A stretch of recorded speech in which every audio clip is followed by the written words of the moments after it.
भगवान कृष्ण जानते थे कि भीम को अपनी शक्ति पर बड़ा घमंड हो गया है, अतः उन्होंने उचित समय का इंतजार किया और अपनी लीला से एक घटना की रचना की।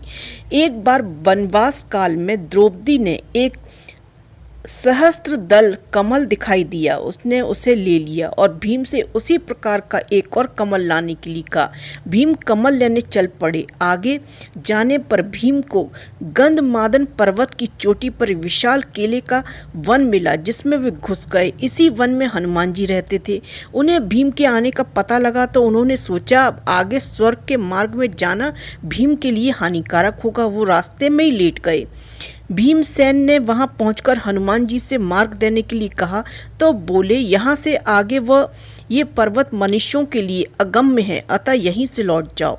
भीम ने कहा, मैं मरूं या बचूं तुम्हें क्या, तुम जरा हटो और मुझे रास्ता दो। हनुमान जी बोले, मैं रोग से पीड़ित हूँ, उठ नहीं सकता, तुम मुझे लांग कर चले जाओ। भीम बोले, परमात्मा सभी प्राणियों की देह में है, किसी को लांग कर उनका अपमान करना सही नहीं है। तब हनुमान जी बोले, तो तुम मेरी पूंछ पकड़कर मुझे हटा दो और चले जाओ, मैं उठ नहीं पा रहा बीमारी की वजह से।